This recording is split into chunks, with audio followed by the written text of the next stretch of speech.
আসসালামু আলাইকুম প্রিয় খামারি কৃষক ভাই বোনেরা, দেশ ও দেশের বাইরে থেকে যে যেখান থেকে বসে আমাদের এই প্রতিবেদনটি দেখতেছেন, আপনাদের সকলের দীর্ঘ এবং সুস্বাস্থ্য কামনা করে শুরু করছি আমাদের আজকের প্রতিবেদন। দর্শক বন্ধুরা, আমি এই মুহূর্তে অবস্থান করছি নেত্রকোনা জেলার মদন উপজেলার জালালপুর গ্রামে। এই গ্রামের এই দুজন তরুণ উদ্যোক্তা মেহেদী ভাই এবং কাউসার ভাই অনেক সুন্দরভাবে একটি হাঁসের খামার গড়ে তুলেছেন। আর এই হাঁসের খামারটা তিনি ঘুরে তোলার কারণ হচ্ছে তাদের এলাকায় এবং তাদের আশেপাশে অনেকে হাঁসের খামার করে থাকেন। সেই থেকে তিনি উদ্বুদ্ধ হয়ে মদন উপজেলার কুটুরিকোনা গ্রামের খায়রুল ভাইয়ের কাছ থেকে তারা হাঁসগুলো সংগ্রহ করেন। তো খায়রুল ভাইয়ের কাছ থেকে হাঁসগুলো সংগ্রহ করার পরে তারা যেভাবে যত্ন নিতে হয় আর কিভাবে যত্ন নিতে হয়, খায়রুল ভাই এই হাঁসগুলো সম্পর্কে তাদেরকে ধারণা দিয়ে থাকেন। তারা ছাত্র মানুষ হাঁস লালন পালন করতে অনেক সময় অনেক সমস্যার সম্মুখীন হতে হয়। সেই সমস্যা যাতে সম্মুখীন না হয় সেই কারণে খায়রুল ভাই তাদেরকে সার্বিক সহযোগিতা করেন এবং ভ্যাকসিন, খাবার কিভাবে দিতে হয় তার সার্বিক দিকগুলো তিনি দেখাশোনা করেন এবং তাদেরকে সেই দিক কিভাবে লালন পালন করে লাভবান হতে পারবেন সেই পরামর্শগুলো দিয়ে থাকেন। তো চলেন আমরা সেই যেই তরুণ উদ্যোক্তা রয়েছেন কাউসার ভাই এবং মেহেদী ভাই, তাদের কাছ থেকে আমরা জানবো তারা হাঁস পালন করতে কিভাবে উদ্বুদ্ধ হলেন আর হাঁস লালন পালন করতে তাদের কাছে কিরকম লাগে। আর আপনারা যদি কেউ হাঁসের বাচ্চা এবং হাঁস সংগ্রহ করতে চান তাহলে মায়েরদহ হাঁসের খামার এবং হ্যাচারির মালিক খায়রুল ভাইয়ের সাথে আপনারা যোগাযোগ করতে পারেন। যোগাযোগ করে তার কাছ থেকে আপনারা ভালো মানের হাঁসের বাচ্চা সংগ্রহ করতে পারবেন। তাহলে চলেন আমরা দুই তরুণ উদ্যোক্তার সাথে কথা বলে হাঁস লালন পালন সম্পর্কে বিস্তারিত জানি। বিস্তারিত জানানোর জন্য পুরো সময় জুড়ে থাকবো আমি রিয়াজ আহমেদ তোফাজ্জল। আশা করি আপনারা আমার সাথেই থাকবেন। তাহলে চলেন শুরু করা যাক। Subhanallah, glory be to Allah.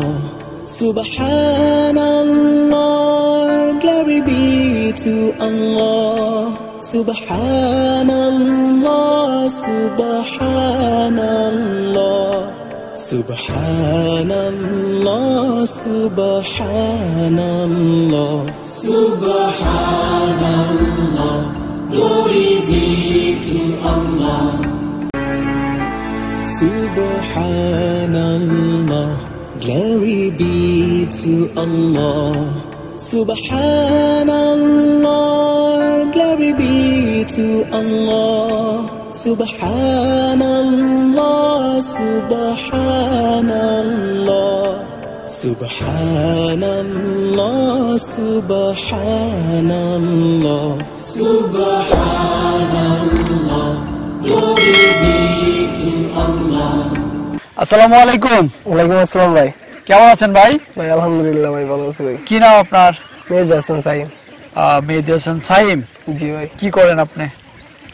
এই তো পড়ালেখা করি। লেখাপড়া করেন, লেখাপড়ার পাশাপাশি আপনি হাঁস লালন পালন করেন? জি ভাই। আচ্ছা আচ্ছা, কতদিন আগ থেকে হাঁস লালন পালন করেন? এই তো ভাই 5 বছর। 5 বছর না? আচ্ছা, এখানে কতগুলো আছে হাঁস? এই তো 1000 বাচ্চা আছে আর কি। এখানে 1000 হাঁস রয়েছে। জি ভাই। আচ্ছা, এই হাঁসগুলো আপনি কোথা থেকে সংগ্রহ করছিলেন? এই তো খায়রুল ভাইয়ের কাছ থেকে। খায়রুল ভাইয়ের কাছ থেকে? জি ভাই। হাঁসগুলো সংগ্রহ করছেন খায়রুল ভাইয়ের কাছ থেকে। খায়রুল ভাইয়ের বাসা কোথায়? কুটুরিকোনা। কুটুরিকোনা। জি আচ্ছা। ভাই।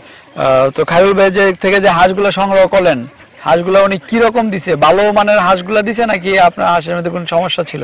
না ভাই, বাচ্চা ভাই ভালো আছে ভাই। ভালো মানের হাঁস দিছে? জি ভাই। আচ্ছা, তো এই খায়রুল ভাইয়ের কাছ থেকে যে আপনি হাঁস নিয়ে আসলেন, তো খায়রুল ভাই আপনাকে সাহায্য সহযোগিতা করে কিনা বা কিভাবে আপনাকে সাপোর্ট করে থাকে? এই তো ওষুধ সব কিছুই উনি দেয়। ওষুধ, ভ্যাকসিন যা লাগে মানে উনি দেয়? জি ভাই। আচ্ছা, আপনার হাঁসের কোনো রোগ বালাই হলে উনি দেখাশোনা করে?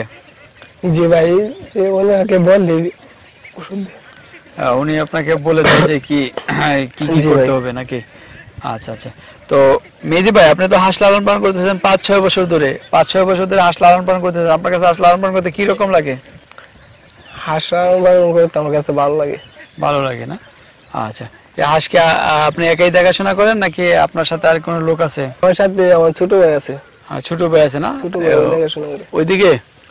আচ্ছা আচ্ছা আচ্ছা, ঠিক আছে। আপনার ছোট ভাইয়ের সাথে তাহলে একটু কথা বলি। কি নাম আপনার? কাউসার। আচ্ছা, কাউসার ভাই। কাউসার ভাই, আপনি হাঁস লালন পালন করেন? আচ্ছা, হাঁসগুলো দেখাশোনা আপনি করেন? জি। আচ্ছা, হাঁসগুলো দেখাশোনা করেন, মানে হাঁস কোন সময় ছেড়ে দেন হাওরে? সকালে। সকালে ছেড়ে দেন। আচ্ছা, আর উঠান কোন সময়? বিকালে। বিকালে। তো আসলে কি খাবার দাবার দেন? খাবার ধান, গম, ফিড। আচ্ছা, কয় বেলা দেন? 3 বেলা। 3 বেলা দেন না? আচ্ছা, হাঁস লালন পালন করতে আপনার কাছে কি রকম লাগে? ভালোই লাগে। ভালোই লাগে। তো হাঁসের সাধারণত কয়েকটা রোগ হয়ে থাকে, কি কি রোগ হয় জানেন আপনি? জানি। কি কি রোগ হয়ে থাকে? ডাক প্লে আর ডাক কলেরা।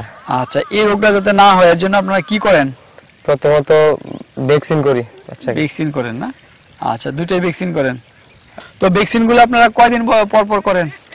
প্রথমটা 25 দিন, পরেরটা 45 দিন। 25 দিন। এই দুটো ভ্যাকসিন করলে তো মোটামুটি চলে। তো ডিম পাড়ানোর জন্য কি আর ভ্যাকসিন করতে হয়?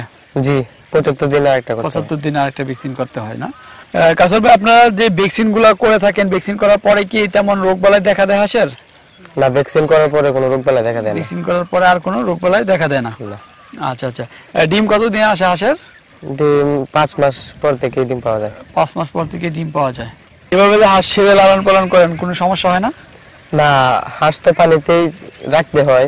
পানিতে এভাবে হাঁস ছেড়ে রাখলে খাবার দাবারটা অনেক কম লাগে। আচ্ছা আচ্ছা।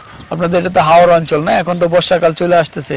বর্ষাকাল চলে আসলে তো খাবার দাবার মনে হয় তেমন বেশি পাওয়া যাবে না। ওই সময় কি হাঁস ঘরে উঠে ফেলেন নাকি না, ছেড়েই রাখেন? ছেড়ে রাখি। ছেড়েই রাখেন। আচ্ছা, ওই সময় খাবারটা কিভাবে দেন? ওই সময় গম আর ধান মিশায় একসাথে। বাড়িতে দেন। ঠিক আছে কাসার ভাই, আপনি হাঁস লালন পালন করেন। আপনার হাঁসগুলা, আপনার ভাই বলছে যে এগুলো থেকে কুটুরে কোনা মদন থেকে কারোর বের কাছ থেকে আপনারা হাঁসগুলো আনছেন। তো হাঁসগুলো তো সম্পূর্ণ ভালো পাইছিলেন না? জি। আপনারা বলছেন যে খায়রুল বের কাছ থেকে হাঁসগুলো নিয়ে আসছিলেন। তো হাঁসের গুণগত মানটা কি রকম ছিল? উনি খুব ভালো মানুষ আর সবসময় আমাদেরকে ভালো হাঁস দিয়ে থাকেন। আচ্ছা, তো ঠিক আছে কাসার ভাই, ভালো থাকবেন। আপনাকে অনেক বিরক্ত করলাম। ধন্যবাদ আমাদের সমাজের জন্য। আসসালামু আলাইকুম। ওয়ালাইকুম আসসালাম।